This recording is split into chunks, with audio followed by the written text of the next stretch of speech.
Alright guys, I'm back after a pretty long break to bring you a new mask review. Looks like our friends over at the Trick or Treat Studios have found a way to bring us basically an H1 mask without any kind of copyright infringement on their part for not having the rights to the H1 mask for them to produce. What they have done is, I think, the coolest thing they've done, which is basically bring us a Captain Kirk mask, because they have the license to Star Trek. They knew that the fans of the H1 mask would love to get their hands on a Captain Kirk 75 mask, is what this is called, which is basically a reproduction of the Don Post mask from around 1975 that was used for the production of Halloween to create the shape mask. Now I have it next to Trick or Treat Studios' Elrod mask, which is one of my favorites. And also next to that is the Ben Tramer mask as well, to kind of give you guys kind of an idea of what can really be done and what type of potential you have with this Captain Kirk mask. The mask came out pretty nice. You know, I mean, if you look at the photo that was given on the card, you can see, I mean, it's, you know, it's close. And I don't know if I'm going to keep this as a Star Trek mask or not. Probably not, if I had to guess, just because I think these guys purposely made the eyebrows like this so you could just rip them off. I mean, even the sideburns are not really as too accurate to the Don Post. As you see, he's got this you know, Count Dracula swoop here. And I think that's done on purpose so you could easily pull these off and really customize this Kirk mask into a really, really nice H1. Because, I mean, guys, if you look at the head sculpt here, I mean, that is awesome. I mean, you have a lot of good potential here to customize a really nice H1. So yeah, I mean, like I said, there's things I could kind of nitpick about it. I think the hair is actually really nice on this one. It reminds me of the Halloween 2, the first Halloween 2 mask that Trick or Treat Studios came out with, except it just seems a little nicer. It's a full head of hair in the back. I mean, it looks good, man. I mean, it really has a lot of good potential here. I'm pretty excited. I might just pick up another one and keep one as is, and then customize and do my own version of the H1 mask. As you can see here, I kind of done a little customizing on the Elrod. I've you know, taken out some of the excess hair, which I thought didn't look too movie accurate, and just, you know, just kind of playing around with it. I still really like this mask, along with the Ben Tramer. I'm just really happy with what they've done. But getting back to the Kirk, a lot of potential there. I think the eye holes are just a little too small for what they had for the original Don Post, but I could be wrong. I mean, I'd have to look at pictures really side by side. I mean, I know that the eye holes were small enough originally to make the Tommy Lee Wallace of the he was the production advisor.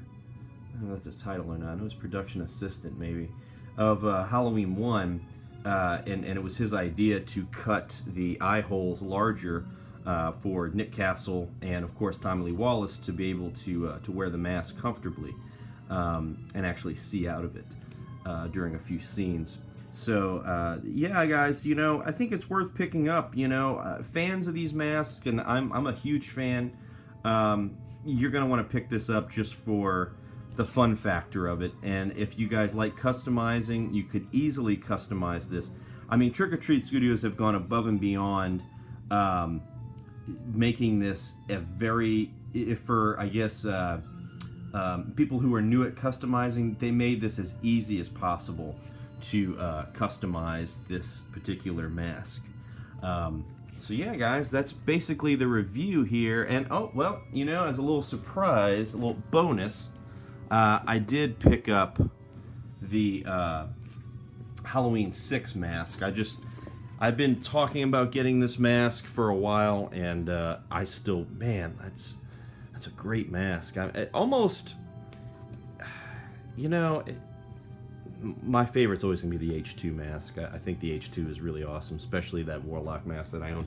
But man, I think that the Halloween 6 mask is pretty close to being I guess like it would be like my third favorite. It's a really angry looking mask. They did a great job on that one. I'll have to do a more in-depth review later. But here's a shot of all three of them again. Once again, guys, Trick or Treat Studios, Captain Kirk 75. Awesome mask. I haven't seen a lot of reviews of this one yet. I think this mask just came out. I pre-ordered it a few months ago, and I just got in the mail today. As you can see, my box, which the two masks were in. I couldn't wait to do a review, just to show you guys what exactly you're going to be getting. Now, you know, as with the Elrod and the Ben Tramer mask, the mouth it doesn't open; it's sealed shut. So you know you're not going to be able to open the mouth like the original masks. I know the original H2 mask had a mouth that was you could actually open, and some people didn't really care for it because of the drooping factor of it, and you know. But if you want to be a, you know, if you're into having a mask from the original, I mean the original, you know, they could open the mouth on it. But you know, as is for these, if you just want a piece to kind of have stand, you know, in your library or on a shelf. Or put out during Halloween season, or if you're like me and it's Halloween every day at my house, just keep these out. But yeah, man, it's really got some good potential. I don't know what I'm gonna do yet. I might just have to get another one because I kind of like it as it is. You know, I mean, I can see it, when I look at it, I you know, I can see the Captain Kirk, but or the William Shatner look, but. Awesome mask, guys. So definitely pick one up if you can on the website, trickortreatstudios.com. And I will be back with some more reviews. I've actually, since I've done my last mask reviews, I have ordered a Creep mask, which I'm eagerly awaiting to review. And I also picked up the Halloween mask, which it was really tough to decide between the NHK and the Halloween Man, but I decided on the Halloween Man because it's more movie accurate, according to my buddy Nick. So you know, we'll see when I get those in. It's going to be for a while, as you guys know, mask collectors out there know. It takes a little while for these guys to get them out because they're perfectionists and they want them to look the best possible way and in the most accurate way. So, you know, I'll probably be getting those early October, and I'll be posting a review soon after. So stay tuned, guys. And remember, happy Halloween.